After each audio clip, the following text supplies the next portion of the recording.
सतानंद पद बंद प्रभु बैठ गुरु पहि जाय।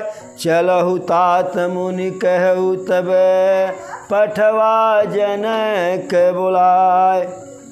सतानंद जी गुरुदेव विश्वामित्र जी के पास आते हैं और उनके चरणों में प्रणाम करते हैं और कहते हैं, हे गुरुदेव चलिए, महाराज जनक जी आपको बुलाए हैं। अब जैसे सतानंद जी कहते हैं चलने के लिए, वैसे जो है प्रभु श्री राम गुरुदेव से कहते हैं, हे गुरुदेव चलिए धनुष यज्ञ में देखा जाए। आज इस यज्ञशाला में किसके हाथ से धनुष का भंजन होगा, कौन यश का भागीदार होगा और किसके गले में जानकी जी के जो है स्वयंवर का माला पड़ेगा। अरे सूय स्वयंवर देखिए जाई, सीय स्वयंवर देखिए जाई, ईस काहि धव दे बड़ाई। लखन कहा जस भाजन सोई, लखन कहा जस भाजन सोई, और नाथ कृपा तब जा पर होई। प्रभु कहते हैं चलिए देखा जाए किसको प्रभु जो है किसको ईश्वर बड़ाई देते हैं, किसके भाग्य में ऐसे लिखते हैं और किसके गले में माता सीता के जो है विवाह का जयमाल पड़ेगा। तो लक्ष्मण जी कहते हैं, हे प्रभु जिस पे आपकी कृपा होगी, कहते हैं हे प्रभु जिस पे आपकी कृपा होगी वही बड़ाई का पात्र होगा, उसी को बड़ाई मिलेगी जो है। लक्ष्मण जी के इस बात को सुन करके सारे ऋषि मुनि एकदम प्रसन्न हो गए और लक्ष्मण जी सहित दोनों भाइयों को आशीर्वाद दिए।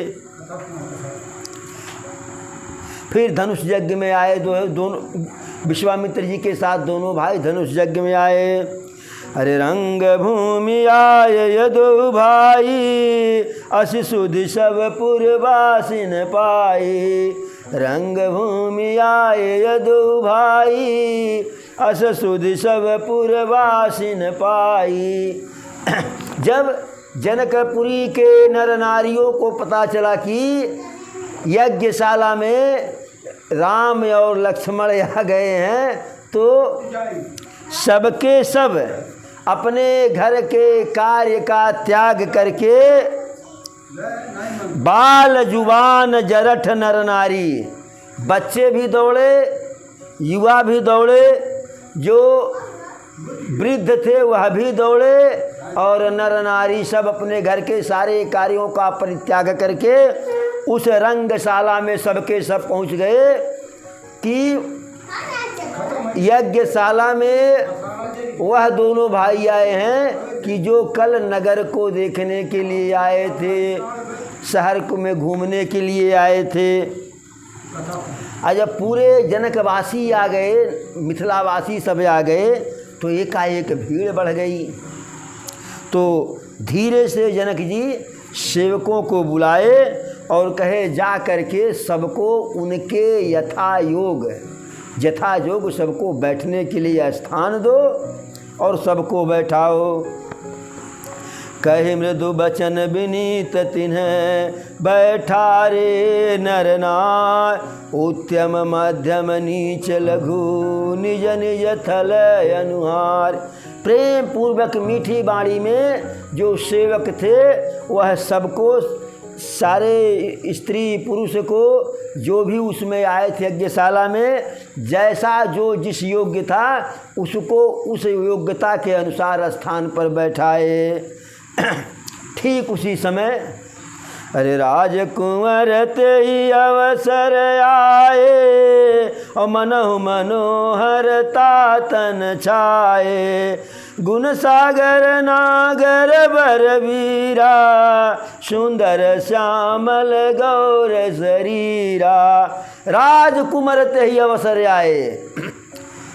यह सूचना नगर में पहले मिल गई कि वही राजकुमार आए हुए हैं, लेकिन राजकुमार तो धीरे धीरे आराम से आ रहे थे गुरुदेव के साथ। लेकिन नगरवासी दौड़ करके आए तो वो पहले आ गए, वह बैठ गए नगरवासी। इतने में राजकुंवर ते ही अवसर आए। राम लक्ष्मण विश्वामित्र जी के साथ उस यज्ञशाला में पधारे। मनोह मनोहरता तन छाए। उनका शरीर ऐसे लग रहा था जैसे मन को हरने वाला शरीर हो। गुण सागर नागर बरबीरा, गुणों के सागर, प्रभावशाली पराक्रमी बलवान, सुंदर श्यामल गौर शरीरा। और जोड़ी कैसी थी? सुंदर जोड़ी, श्यामल और गौर रंग की जोड़ी जो है वह दोनों राजकुमार राम और लक्ष्मण उस राज समाज में ऐसे सुशोभित हो रहे थे कि जैसे आकाश में नक्षत्रों के बीच में, तारों के बीच में चंद्रमा सुशोभित हो जो है। अब प्रभु को वहाँ जितने लोग बैठे थे, जिसकी जैसी भावना थी, उस रूप में प्रभु को वे लोग देखे अपनी भावना के अनुसार। देखिए, बड़ी विचित्र बात है, संयोग ही है कि महाराज जनक उस समय के संपूर्ण भारतवर्ष के राजा या राजाओं के यहाँ राजकुमारों को निमंत्रित किए थे कि हमारी बिटिया का विवाह है। 2 लोगों को सिर्फ निमंत्रण नहीं गया था।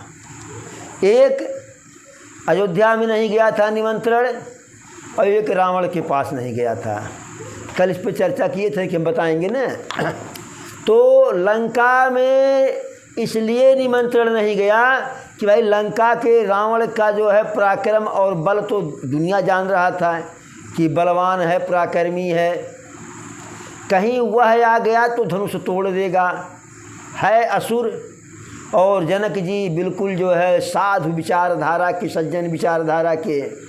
अब कोई संत विचारधारा का व्यक्ति अपनी बिटिया का विवाह जो है आसुरी प्रवृत्ति वाले के साथ तो करना नहीं चाहेगा। इसलिए सोचे कि रावण के पास निमंत्रण नहीं देंगे, धनुष यज्ञ हो जाएगा, धनुष का भंजन हो जाएगा, लड़की का विवाह हो जाएगा, तो लड़की जिसके यहाँ जाएगी उसकी जिम्मेदारी हो जाएगी। रावण हमसे बाद में पूछेगा जो है तो हम कोई बहाना मार देंगे। तो रावण के पास नहीं भेजा निमंत्रण। दशरथ जी के यहाँ निमंत्रण क्यों नहीं गया? जबकि दशरथ जी के पास तो ऐसी कोई बात नहीं थी। उस समय पूरे विश्व में 2 ही ऐसे जो है राजा थे, नरेश थे, कि जिनका यश धर्म नीति का पताका जो है स्वर्गलोक में भी जो है गुणगान जिनका होता था। वह दोनों राजा, वे दोनों नरेश जो है गाहे बेगाहे आवश्यकता अनुसार उनको स्वर्ग में उनका बुलावा भी होता था, तो स्वर्ग में जाते थे। और स्वर्ग में जाने पर इंद्र इनको उचित आसन देते थे, दिव्य आसन देते थे बैठने के लिए। और इंद्र इन दोनों के आने पर अपने भाग्य की सराहना करते थे कि हमारे स्वर्ग में आहा, चक्रवर्ती महाराज अयोध्या नरेश दशरथ जी पधारे हैं, महाराज जनक जी पधारे हैं, जो विदेह हैं, जिनका चिंतन ही विदेह है। तो दशरथ जी के यहाँ निमंत्रण क्यों नहीं गया? एक बार की बात है, ब्रह्मा जी की सभा में सारे देवता उपस्थित थे, जनक जी भी वहाँ पहुँचे। तो शास्त्रार्थ हो रहा था जनक जी और शनि के बीच में, शनि देव के बीच में शास्त्रार्थ हो रहा था। उस शास्त्रार्थ में शनि देव जनक जी से पराजित हो गए तो जनक जी तो पराजित किए, वह उस बात को वहीं भूल गए। भाई दो लोगों में ज्ञान पे चर्चा हो रही है, हार जीत लगा रहता है, तो जनक जी उसे अपने विजेता के रूप में अपने आप को नहीं जो है स्वीकार किए। हो गई बात गई। लेकिन महाराज शनि देव जो है बड़े टेढ़े देवता हैं। शनि बड़े टेढ़े देवता हैं, जिनके ऊपर इनकी छाया पड़ जाती है वो जो है। तो शनि के यह बात मन में लग गया, कहें बदला लेकर के छोड़ेंगे। तो एक दिन धीरे से रात्रि में, अब महाराज जनक तो बिल्कुल निश्चिंत है, संत हृदय नवनीत समाना, इनके मन में कोई छल कपट नहीं जो है। लेकिन शनि कुपित हो गए, कहे बदला लेकर के छोड़ेंगे, जनक को इसका जो है दुष्परिणाम झेलना पड़ेगा। तो एक बार चुपके से शनि अपनी कुदृष्टि जो है महाराज जनक के राज्य में मिथिला पे डाल दिए। और उनकी जब कुदृष्टि पड़ गई जो है, जब उनकी कुदृष्टि पड़ गई तो जनकपुरी में सूखा पड़ गया। जनकपुरी में सूखा पड़ गया, सारी वनस्पतियां जो है जल के अभाव में सूखने लगी। बड़ी विचित्र समस्या हुई। तो सारे ऋषि मुनि विद्वानों से जो है सलाह लिया गया, विचार किया गया कि इसका क्या उपाय है। तो विद्वानों ने कहा कि जो आपके पुष्प वाटिका में जो कूप है, जो है उस कूप से जो है कच्चे घड़े से और कच्चा धागा से, कच्चा घड़ा हो और कच्चा धागा हो, उससे जो जल निकाल ले और निकाल करके उस जल को जो है आपके पूरे साम्राज्य में उसका छिड़काव हो जाए। तो अब देखिए, एक घड़ा जल से तो पूरे साम्राज्य में छिड़काव हो नहीं सकता है, लेकिन उसका विधान है। जैसे एक बाल्टी जल में एक बूंद गंगा जी हम मिला देते हैं तो सब गंगा जी हो जाता है। इसी प्रकार से तो उसका तो उपाय था। लेकिन अब कुएं में से कच्चे घड़ा से जो है और कच्चे धागा से जल निकले कैसे? तो पहले बात जनक जी के राजमहल में रही कि कोई तैयार हो जाए, तो वहाँ नहीं सलटा, पूरे राज्य में ढिढोरा पीटा गया, वहाँ नहीं सलटा, अगल बगल के अड़ोसी पड़ोसी राज्य में डुग्गी मुनादी हुआ, सुनो सुनो सुनो, महाराज जनक जी के राजधानी में ऐसी ऐसी प्रतियोगिता है, जो वीर पराक्रमी धर्मवान नीतिवान गुणवान नाना प्रकार की उपाधि से नवाजा गया, कि जो कच्चे घड़े से कच्चे धागे से उनके पुष्प वाटिका के कुएं में से जल निकाल दे, उसको बहुत बड़ा इनाम दिया जाएगा, बहुत बड़ा इनाम दिया जाएगा। अब कोई तैयार नहीं, कोई तैयार नहीं जो है। अब यह लास्ट में जा कर के यह बात जो है अयोध्या में इसकी सूचना महाराज दशरथ को दी गई, चिट्ठी पहुंची उनके पास। वह चिट्ठी पढ़े, जो उसमें चैलेंज था उसको देखे, तो विचार किए कि कार्य तो बड़ा कठिन है, प्रायः असंभव है, प्रायः असंभव है। यदि जाते हैं तो जग हसाई होगा, नहीं जाते हैं तो आत्म अपराध आत्मबोध से जो है, आत्मग्लानि से जो है मरे जा रहे हैं। अब महाराज उस जो है पत्रिका को जो है अपने सिराने रख दिए तकिया के नीचे। अब उस चिंता में न खा रहे हैं न पी रहे हैं, इत्यादि इत्यादि नाना प्रकार का जो है। तो संयोग से एक दिन बिस्तर लगाते समय महारानी कौशल्या जो है उस पत्र को देखी, पत्र पढ़ी तो उनके समझ में आ गया कि बस करो यही कारण है महाराज की उदासी का, और कोई दूसरा कारण नहीं है। तो वह विचार कि मैं तो सतवंती नारी हूँ, और जो सतवंती नारी है, पतिव्रता नारी है, उसके लिए कुछ भी असंभव नहीं। तो वह तैयार होने लगी। महाराज से कहीं आज झूठे नाहक परेशान है, मैं चली जाऊंगी, निकाल दूंगी कच्चे धागे से, कच्चे घड़े से जल। तो महारानी कौशल्या तैयार होने लगी। महाराज को भी थोड़ा सा साहस मिला जो है, भाई किसी की स्त्री पतिव्रता है, सतवंती हो तो स्त्रियाँ जाने, उसका सर्टिफिकेट तो पति के पास होता नहीं है। भाई प्रायः हर पति जानता है कि हमारी पत्नी सतवंती है, पतिव्रता है। अगर वो जान जाए कि पतिव्रता नहीं है तो रोज़ मारपीट हो। तो पति तो जानता ही है कि हमारी पत्नी सतवंती पतिव्रता है, लेकिन वास्तव में वह है कि नहीं है तो यह तो पत्नी ही जाने। तो जब कौशल्या माता तैयारी करने लगी तो दशरथ जी को बिल्कुल विश्वास हो गया कि हमारी बड़ी वारी रानी जो है सतवंती हैं, पतिव्रता हैं, इत्यादि इत्यादि। तो तैयार होने लगी। महाराज उसके जाने की तैयारी कर दी, उनके जाने की। तो एक उनकी नौकरानी थी, दासी थी। कही महारानी ये तैयारी कैसी बड़े ज़ोरों से हो रही है, तो बताई। तो कहीं ये बताइए, इतने से छोटे से कार्य के लिए आप वहाँ जाएंगी? अरे कोई बड़ा कार्य हो, बड़ा प्रयोजन हो तो आप जाओ। तो कहीं नहीं, प्रयोजन तो बड़ा है। तो कहीं कैसे आप निकाल देंगी? तो कहीं मैं पतिव्रता हूँ, सतवंती हूँ। तो कहीं ये कार्य तो मैं भी कर सकती हूँ, मैं भी पतिव्रता सतवंती हूँ, आप हमें भेज दीजिए, आप नाहक जाएंगी। 1 मिनट के लिए मान लीजिए, अगर आपसे जल नहीं निकलेगा तो अयोध्या की बदनामी हो जाएगी,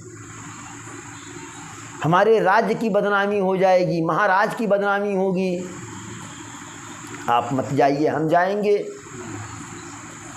तो वह तैयार हुई। महाराज जो है उसको भेजे। तो यहाँ से सूचना हुआ कि यहाँ से कौशल्या जी जाएंगी। जनकपुरी में सूचना पहुँच गई। लेकिन जब वह दासी गई तो लोग बड़ा हैरान, बहुत उपेक्षित भाव से है, ये क्या करेगी? होता कि बड़ा बड़ा रनिया बेनिया डोला में। वह कही भाई आपको जल निकालने से मतलब है ना, नहीं हमारी महारानी आई, हम आए। अब छोटे छोटे कार्य के लिए हमारी महारानी आएंगी। अब लोग चौंके कि ये छोटा कार्य कह रही है। वो कहीं कच्चा घड़ा मंगाइए और कच्चा धागा मंगाइए, हम निकाल दे रहे हैं, उसके बाद आप लोग जानिए। कच्चा घड़ा आया, कच्चा धागा आया, और एक बार भगवान का स्मरण किए, हे राघव सरकार, यदि मैं आज तक जो है पतिव्रता धर्म का पालन की हूँ, सतवंती हूँ, तो इस कच्चे धागे से, कच्चे घड़े से, इस कुएँ से जल निकल आवे। लटका दी, निकाल ली जो है। पूरा जय जयकार हो गया। उस समय तो उस दासी का, महाराज दशरथ का, महारानी कौशल्या का, पूरे अयोध्या का जय जयकार वहाँ हो गया। और उस जल को और जल में मिला करके सारे राज्य में सिंचाई की गई। जो वो क्या कहते हैं, दुर्भिक्ष जो है, जो अकाल पड़ा हुआ था, वो समाप्त हो गया। सारी वनस्पतियाँ हरी भरी हो गई। अब वह सम्मान, राजकीय सम्मान के साथ उसको महाराज जनक जी विदा किए। अब जब सीता जी के स्वयंवर का आयोजन हुआ तो महाराज जनक के जो शुभ चिंतक थे धीरे से कहे, देखिए महाराज 2 जगह तो कदापि आप निमंत्रण मत दीजिएगा, एक लंका में एक अयोध्या में। तो कहे लंका वाली बात तो समझ में आ रही है, अयोध्या वाली बात, अयोध्या से क्या दिक्कत है? तो लोगों ने कहा कि अयोध्या हर प्रकार से श्रेष्ठ है, अयोध्या में रिश्ता करने लायक है अयोध्या धाम में, लेकिन एक समस्या है। कहें वहाँ कौन सी समस्या है? इतने प्रतापी महाराज दशरथ जो है, उनके जो है जो पुत्र हैं उनसे कम प्रतापी होंगे नहीं। दशरथ तो एक बार युद्ध में रावण को भी पराजित कर दिए थे। तो जो उनके सलाहकार थे वो कहे कि उनके प्रतापी, उनके पराक्रम में या उनके पुत्रों में कोई कमी नहीं, निसंदेह है, लेकिन समस्या उससे बढ़ कर के है। तो कहें बताइए, हम कुछ समझ नहीं पा रहे हैं। तो लोगों ने बताया कि याद कीजिए कि जब आपके राज्य में अकाल पड़ा था तो वहाँ से न राजा आए न रानी आई, एक उनकी नौकरानी आई और यहाँ का अकाल समाप्त हो गया। कच्चे धागे से, कच्चे घड़े से जल निकाल दी। तो जैसे वहाँ की नौकरानी और दासी जो है इतने पराक्रमी हैं, इतने पुरुषार्थी हैं, तो वहाँ के नौकर और दास भी तो हो सकते हैं। कहीं यहाँ से आपका पत्र जाए और महाराज दशरथ उसको छोटी सी बात मान करके अपने किसी नौकर को भेज दें इस यज्ञशाला में, धनुष यज्ञ में, और वह धनुष तोड़ दे। अयोध्या का जो आएगा धनुष तोड़ ही देगा। इसे कैसे हमारे जवार में एक प्रचलित बात है कि तेनुआ डांड गांव की बिलार भी भागवत बाँच देती है। तो ऐसे उस समय अयोध्या के पराक्रम का कोई जोड़ नहीं था। तो लोगों ने कहा कि नौकर आ जाएगा बाई द वे, और आएगा तो निश्चित है धनुष को तोड़ ही देगा, धनुष का भंजन कर देगा, और प्रण के अनुसार आपको विवाह भी कर देना पड़ेगा। अब राजकुमारी का विवाह किसी नौकर के साथ कहना, वहाँ निमंत्रण नहीं जाएगा, इसलिए वहाँ निमंत्रण नहीं गया। ऐसे ऐसे अयोध्या में निमंत्रण न भेजने का इसी प्रकार के कई जो है किंवदंती हैं। इसका कहीं कोई लिखित साक्ष्य नहीं है। जैसे तभी से बात ही बात से किसी ने हमसे कहा, हम यहाँ कहे, यहाँ आप सुने, आप किसी और से कहेंगे कि इसी प्रकार से यह जो है जैसे वेद है, वेद हमारे जो है उस समय लिखे नहीं गए थे, वह ऋषि मुनियों को मौखिक याद था, अपने अगली पीढ़ी को ट्रांसफ़र करते, बाद में वह लिपिबद्ध हुआ, बाद में लिपिबद्ध हुआ। तो यही कारण रहा कि अयोध्या में निमंत्रण जिसके साथ शादी होनी है उसको न्योता ही नहीं गया। वो तो संयोग से, यही देखिए विधि का विधान कि विश्वामित्र जी अपने धनुष अपने यज्ञ की रक्षा के लिए जा कर के मांग करके लाए थे, नहीं तो अयोध्या में कोई निमंत्रण नहीं गया था जो है। तो प्रभु को जब वहाँ उस रंगशाला में लोग देखे तो जिसकी जैसी भावना रही जो है वह उस रूप में देखा। अरे डरे कुटिल नृप प्रभु है निहारी, डरे कुटिल नृप प्रभु है निहारी, और मनहु भयानक मूर्ति भारी। जो उस यज्ञशाला में दुष्ट प्रवृत्ति के राजा आए हुए थे, कपटी, कुटिल, कामी, लोलूप, दुष्ट प्रवृत्ति के, वह प्रभु को भयानक मूर्ति के रूप में देखे। और जो वहाँ पे असुर आए थे राजा के रूप में, राजा का वेश धारण करके, वह प्रभु को, अरे तीन प्रभु प्रकट काल सम देखा। तो जो निशाचर आए हुए थे वह प्रभु को काल के रूप में देखे। रावण भी आया था, वह भी देखा, अभी बता रहे हैं। और पुरवासिन देखे यदु भाई, पुरवासिन देखे यदु भाई, नरभूषण लोचन सुखदाई। अयोध्यापुरी के लोग प्रभु को, दोनों भाइयों को राजाओं के आभूषण के रूप में देखे। नारी बिलो कहीं हरस ही है, निज निज रुचि अनुरूप, जन सोहित श्रृंगार धरी, मूर्ति परम अनूप। जो स्त्रियां थीं वह अपने अपने विचार और इच्छा के अनुसार जो है प्रभु को देखी।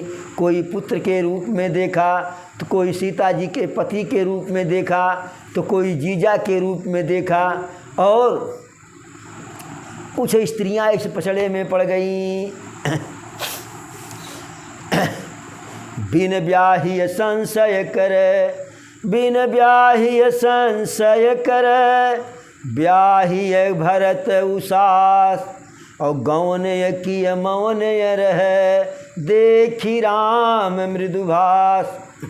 जिनका विवाह नहीं हुआ था, ऐसी कन्याएं, युवती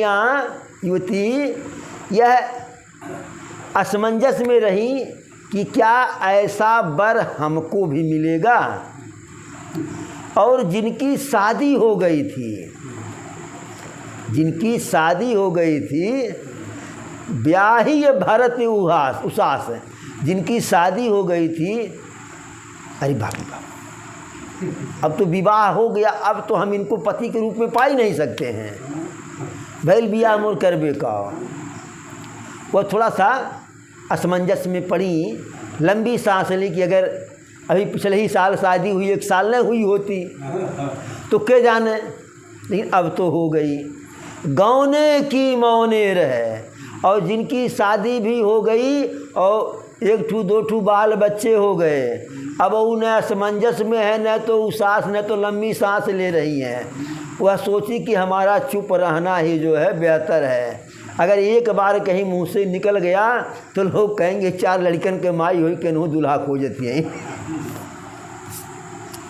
तो इस प्रकार से रावण भी उस समाज में था। तो जब धनुष तोड़ने की बारी आई, अभी आगे हम चर्चा करेंगे लेकिन यहाँ थोड़ा सा बता दे रहे हैं, जब धनुष तोड़ने की बारी आई तो रावण भाई जब वो है तो उसके आगे कोई दूसरा थोड़ी जाने पाएगा, सबसे पहले गया धनुष तोड़ने के लिए।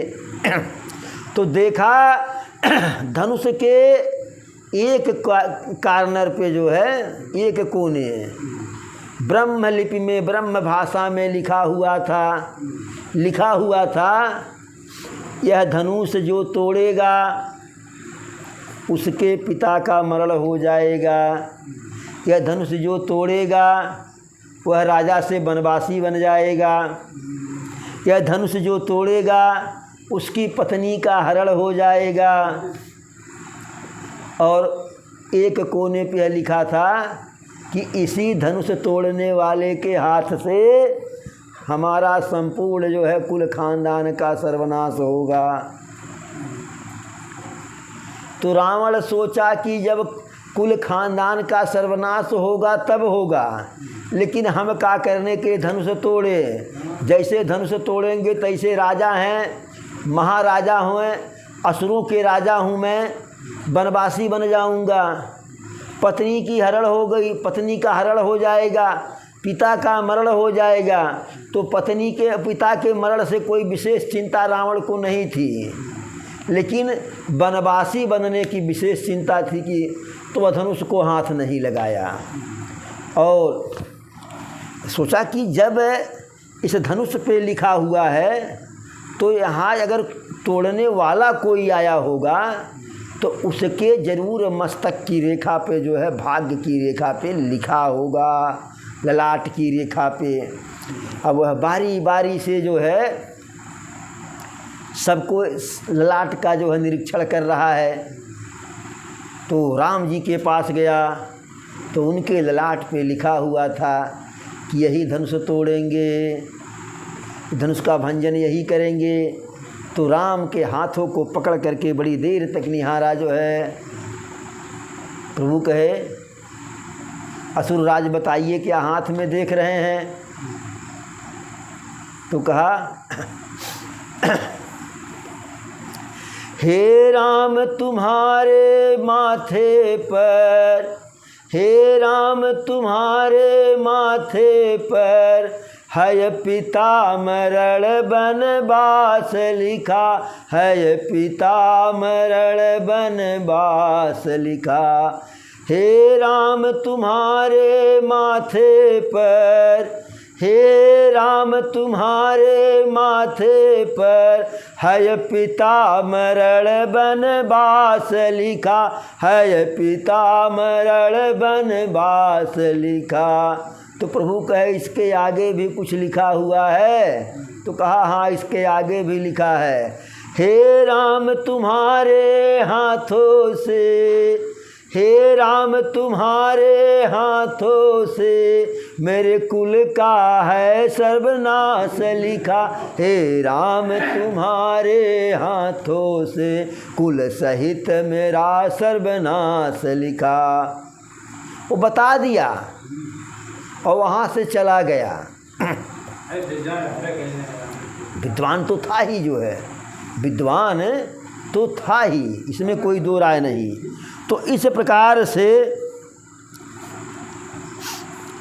विदुषिन प्रभु विराटमय दिशा, बहुमुख कर पगलोचन शीशा। जो विद्वान थे, धार्मिक प्रवृत्ति के लोग, वह प्रभु के विराट रूप में देखे। जो विराट रूप जो है में प्रभु प्रकट हुए थे, जिस विराट रूप में प्रभु मनु शतरूपा के सामने प्रकट हुए थे, जो जिस विराट रूप का प्रभु माता कौशल्या को दर्शन कराए थे, जिस विराट रूप का कन्हैया माता यशोदा को अपने मुख में दर्शन कराए थे, और जिस विराट रूप का दर्शन प्रभु हस्तिनापुर में कराए थे, जब शांति का प्रस्ताव लेकर के गए थे कि नियमतः तो आधा राज्य पांडवों को दे दो, आधा भी देने में बाधा हो तो 5 गांव दे दो। पांडव 5 गांव लेकर के भी मान जाएंगे। लेकिन तब बात ही बात में दुर्योधन विनाश काले विपरीत बुद्धि, कहा इस ग्वाले को बांध लो, बंदी बना लो। प्रभु कहे हाँ हमें बंदी बनाओगे? तुरंत प्रभु विराट रूप वहाँ पैदा कर दिए, अपना दिखा दिए। और वही विराट रूप प्रभु कुरुक्षेत्र में दोनों जो है कौरव पांडव की सेना के मध्य में जब अर्जुन कहे हे मधुसूदन मेरे रथ को दोनों सेनाओं के बिल्कुल बीचों बीच ले चलो, जिससे मैं इधर वाले उधर वाले दोनों को बराबर दूरी से समान नेत्रों से देख सकूं। तो वहाँ जब अर्जुन को मोह व्याप्त हुआ तो प्रभु वहाँ अपना विराट रूप जो है प्रकट किए थे। तो जो विद्वान रहे, धार्मिक प्रवृत्ति के रहे, वह प्रभु का विराट रूप देखे, जिसमें जो है अनगिनत मुख, अनगिनत नेत्र, अनगिनत आँख जो है, कान, अनगिनत पैर, हाथ सब जो है। अब महारानी जी कैसे देखी, जनक जी कैसे देखे, कुल खानदान वाले कैसे देखे। अरे सहित विदेह बिलो कही रानी, सहित विदेह बिलो कही रानी, और शिशु सम प्रीति न जाति बखानी। महाराज जनक और महारानी सुनैना प्रभु को पुत्रवत देख रही हैं। भाई दामाद भी तो पुत्र ही होता है, तो प्रभु को पुत्रवत देख रही हैं। और जो वहाँ योगी जति सन्यासी बैठे हुए थे, अरे योगिन परम तत्वमय भाखा, शांत शुद्ध सम सहज प्रकाशा। तो जो योगी यति सन्यासी बैठे थे वह प्रभु को ब्रह्म के रूप में देखे। और जो प्रभु के भक्त बैठे हुए थे, देखिए ऋषि मुनि सन्यासी और भक्त में अंतर है। ऋषि मुनि सन्यासी तपस्या करके प्रभु को प्राप्त करते हैं, और भक्त प्रभु को प्राप्त करने के लिए तपस्या नहीं करता है, वह बिल्कुल प्रभु के सहारे हो जाता है। वह प्रभु के सहारे हो जाता है। वो यही कहता है अरे तारा है सारा जमाना, नाथ हमको भी तारो। तारा है सारा जमाना, नाथ हमको भी तारो। वह हक से कहता है, हमें चिंता नहीं उनकी, उन्हें चिंता हमारी है। हमें चिंता नहीं उनकी, उन्हें चिंता हमारी है। हमारी नैया के खेवैया सुदर्शन चक्रधारी हैं। तो यहाँ धनुषधारी हैं। प्रभु स्वयं कहते हैं कि जो सब कुछ अपना त्याग करके मेरे भरोसे हो जाता है, मेरी शरण में आ जाता है, जिसको केवल मेरा ही आधार है, मेरा ही आलंबन है, उसके लिए अरे करहूँ सदा तिन कर रखवारी। करहूँ सदा तिन कर रखवारी, और जिमि बालक जोग वही महतारी। तो अपने भक्तों का प्रभु उसी प्रकार से जो है रखवाली करते हैं, देखभाल करते हैं, जैसे शिशु का देखभाल जो है माता करती है। तो प्रभु के भक्त प्रभु को अपने इष्ट देव के रूप में देखे, बाल राम के रूप में देखे, बाल कन्हैया के रूप में देखे। और सीता जी कैसे देखी? सीता जी पिया के रूप में देखी, विष्णु के रूप में देखी, स्वयं को लक्ष्मी मान करके जो है इस प्रकार से। अब जब प्रभु के इतने इतने रूप जो है सोचने वाले अलग अलग रूप में देख रहे हैं, तो कौन सा कवि प्रभु के किस रूप का वहाँ वर्णन करे। अरे यही विधि रहा जाहि जस भाऊ, और तेहि तस देखे कौशल राहु। अयोध्यानाथ को वह उसी रूप में देखा जिस रूप में जिसका भाव था, प्रेम था। राजत राज समाज महू कौशल राज किशोर, श्यामल सुंदर गौर तन विश्व विलोचन चोर। सुंदर श्यामल और गोरे रंग के जो है, जो सारे संसार को सुख प्रदान करने वाले, सारे संसार के नेत्रों को चुराने वाले अयोध्यानाथ जो है उस राजसभा में सुशोभित हो रहे हैं। तो अब प्रभु की सुंदरता का जो है यदि वर्णन किया जाए तो युग बीत जाएगा, उम्र बीत जाएगी, और उस सुंदरता का वर्णन नहीं हो सकता है ऐसे मान करके कि प्रभु अद्वितीय सुंदर हैं।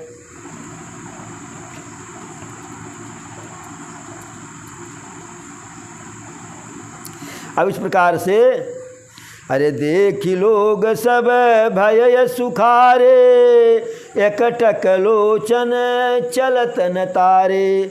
सारे जहाँ वहाँ जितने भी बैठे हुए थे सब प्रभु को देख करके सुखी हो गए और एकटक देख रहे हैं। यदि पलक झपकना भी चाहती है तो पुतली कहती बस थोड़ी देर और रुक जाओ। इस प्रकार से हर से अजनक देखी दो भाई, और मुनि पद कमल गहे तब जाई। जनक जी स्वयं अति प्रसन्न हुए और जा करके, भाई अब जाना था प्रभु को नज़दीक से देखना था, तो अब नज़दीक से देखने कैसे जाएं, एक ही बहाना था और जो उस समय सबसे उपयुक्त भी था। विश्वामित्र जी के चरणों को जा कर के पकड़ लिए और विनती करके ले आए, और ले आए तो विश्वामित्र के साथ राम लक्ष्मण भी आए और सारी संरचना जो है दिखाने लगे कि देखिए ऐसे है, ऐसे है, ऐसे है। तो सब देखने के बाद जो बच्चे थे या जो जनक जी के सेवक थे वह खास करके प्रभु राम और लक्ष्मण को भी दिखाने लगे। तो जब विश्वामित्र को जनक जी सारा यज्ञशाला टहला दिए तो विश्वामित्र जी कहे अरे बहुत बढ़िया, बहुत बढ़िया, अति उत्तम। देखिए यदि कोई आपको ऐसे घर बनवा रहा है, खेती कर रहा है, कोई कार्य कर रहा है तो यदि आपको वह प्रसन्नता पूर्वक दिखा रहा है तो आप उसमें कमी न निकालिए। यही कि यहाँ बहुत बढ़िया बहुत बढ़िया। यदि कमी निकालेंगे तो वो सोचेगा मैंने बाप रे बाप हम इतना इतना कह लिए नहीं, कमियाँ लगत हुए हैं। तो विश्वामित्र जी कहे जो है, अरे भली रचना मुनि नृपसन कहू और राजा मुदित महासुख लहू। विश्वामित्र जी कहे बहुत अच्छी रचना है, आपने बहुत बढ़िया जो है आयोजन किया है, बहुत बढ़िया सजावट की है। तो विश्वामित्र जी के इन शब्दों को सुन करके महाराज जनक जी अति प्रसन्नित हो गए जो है। और जब अति प्रसन्न हो गए तो कहे सेवकों को बुला कर कहे, सुनो गुरुदेव और इनके शिष्यों को जो सबसे ऊंचा वाला स्थान है बिल्कुल स्वच्छ निर्मल सफ़ेद उस पर बैठाओ। और कहते हाई कमी हो कमी, तो कहते यहीं बैठो। बड़ाई कर दिए तो सबसे ऊंचा स्थान मिला। जब कोई आपको दिखा रहा है तो उसमें कमी न निकालिए, नहीं तो आपका जो है मेरिट डाउन हो जाएगा। अब प्रभु को देख करके सारे राजा मन ही मन मन ही मन जो है हार मान बैठे। कैसे? अरे प्रभु हैं देखी सब नृप ही हारे, प्रभु हैं देखी सब नृप ही हारे और जनु राकेश उदय भय तारे। जैसे आकाश में सूर्योदय होने के पश्चात जो है तारे मलिन हो जाते हैं, उनका प्रकाश गायब हो जाता है, वैसे ही अयोध्यानाथ के वहाँ पे आने पर, राघव सरकार के आने पर सारे राजागण जो है धनुष तोड़ने के पहले हार मान बैठे। सब ने जो है मन ही मन विचार किया, अरे अस प्रतीत सब के यमन माही राम चाप तो रब सकनाही। सबके मन में ऐसा अटूट विश्वास हो गया कि अब पक्का है इस धनुष को राम ही तोड़ेंगे, इसमें कोई संदेह नहीं है। और यदि नहीं भी तोड़ पाएंगे तो जनक जी इतना आगे पीछे टहल रहे हैं इनके, हमें पक्का विश्वास है कि बिना धनुष तोड़े ही इन्हीं के गले में जयमाल पड़ेगा। और ऐसा विचार करके अब जो है अपने अपने घर जाओ, ऐसा कहे। लेकिन वहाँ दुष्ट राजा भी थे, निशाचर प्रकृति के थे, कपटी प्रवृत्ति के थे जो है। तो ऐसे राजा क्या कहे, अरे तोरेहु धनुष ब्यावयव गाहा, अरे तोरेहु धनुष ब्याहयव गाहा और बिन तोरे को कुंवरी ब्याहा। अरे कह रहे हैं बिना धनुष तोड़ने जयमाल पड़ जाएगा। अरे हमारे रहने पर जब तक हम हैं तो धनुष तोड़ने के बाद भी विवाह होने में दिक्कत है, हम विवाह नहीं होने देंगे। एक बार मिथिलेश कुमारी के लिए हम काल से भी युद्ध कर लेंगे।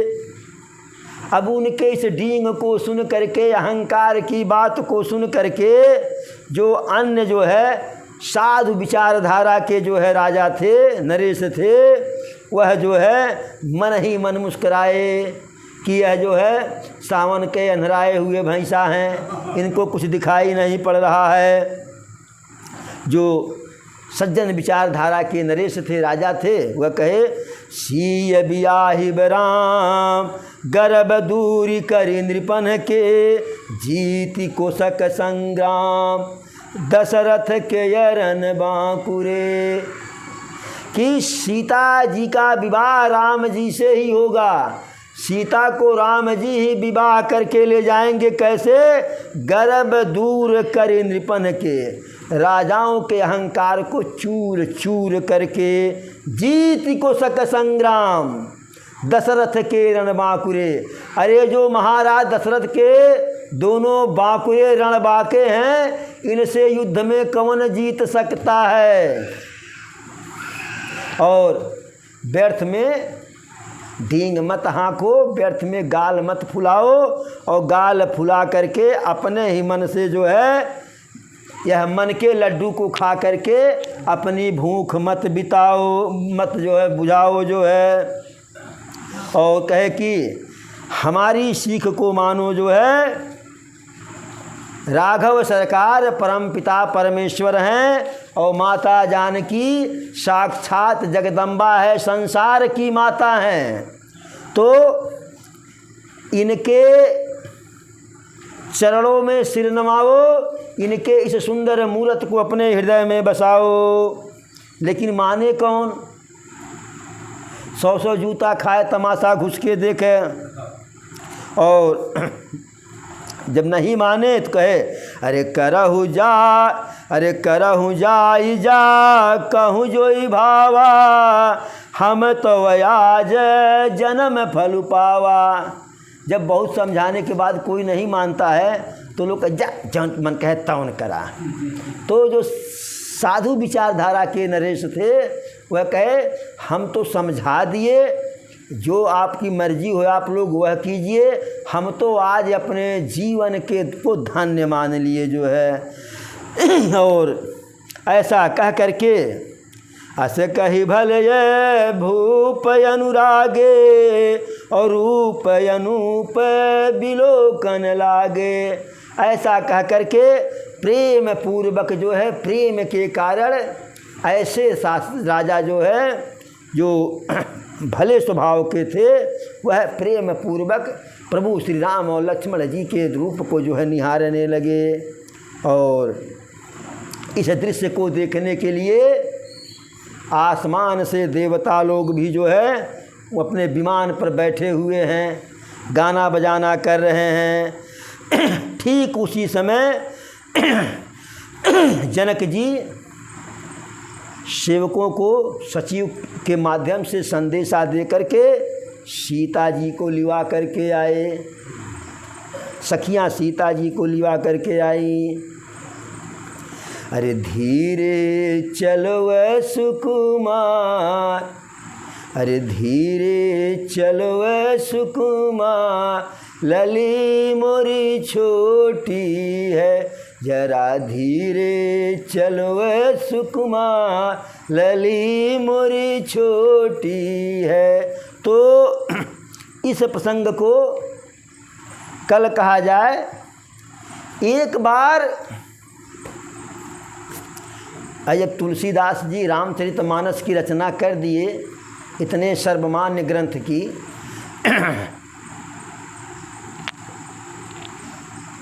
यद्यपि वाल्मीकि जी का जो है कृत जो रामायण है वह राम जी के समकालीन है, और रामायण की तो अधिकांश घटनाएं वाल्मीकि जी बिना घटे उसके पहले लिख दिए थे। जब सीता जी उनके वाल्मीकि जी के आश्रम में गई थी, उसके पहले वाल्मीकि जी का रामायण जो है लिख करके कंप्लीट हो गया था, उसके पहले ही। लेकिन वह इतना जो है लोगों में लोकप्रिय नहीं हुआ, कारण कि देव भाषा में लिखा गया है। और देव भाषा आज के समय में देव भाषा बोले तो संस्कृत है। संस्कृत पढ़ने वाले, लिखने वाले, समझने वाले विलुप्त प्रायः हो गए हैं। तो लोगों ने पूछा तुलसीदास जी से कि आप इस रामचरितमानस की रचना कैसे किए।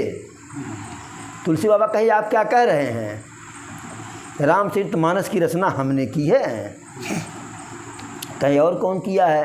कहे हमने रचना नहीं की है, इसके रचयिता तो कोई दूसरे, लेखक तो कोई दूसरा है, हम तो प्रकाशित किए हैं। जैसे प्रेस में आप कोई पुस्तक लिख करके दे दें तो प्रेस वाला उसको छाप देता है। तो तुलसी बाबा कहे कि हम इसे सिर्फ प्रकाशित किए हैं, प्रकाश में लाए हैं, इसके रचयिता तो कोई दूसरे हैं। तो लोगों ने कहा बताइए कौन है? तो कहे कि इसके रचयिता स्वयं शिव जी हैं।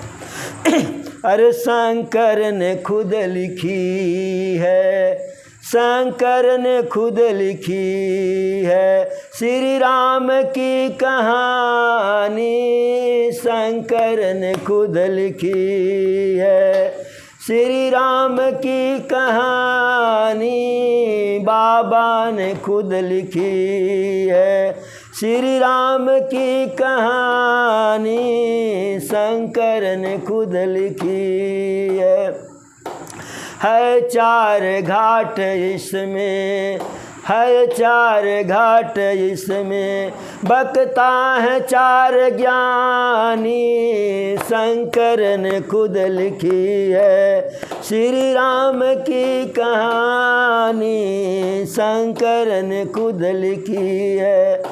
कहीं यज्ञ बल का बकता, कहीं यज्ञ बल का बकता, बैठे हैं एक किनारे, कहीं यज्ञ बल का बकता, बैठे हैं एक किनारे, कहीं है गरुड़ जी श्रोता, ओ कहीं है गरुड़ जी श्रोता, बकता भुसुंड प्यारे, कहीं है गरुड़ जी श्रोता, बकता भुसुंड प्यारे, कहीं व्यास हैं महेश्वर, कहीं व्यास हैं महेश्वर, श्रोता स्वयं भवानी, शंकर ने खुद लिखी है श्री राम की कहानी, शंकर ने खुद लिखी है।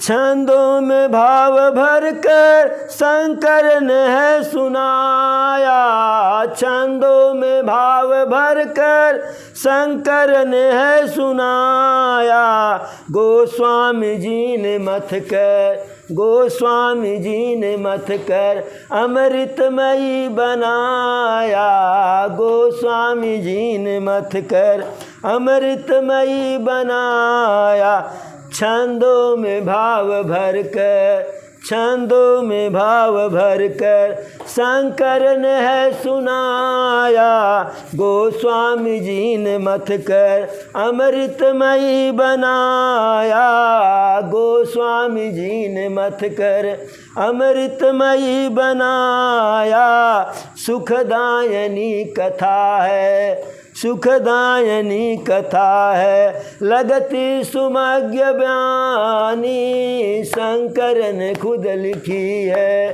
श्री राम की कहानी, शंकर ने खुद लिखी है।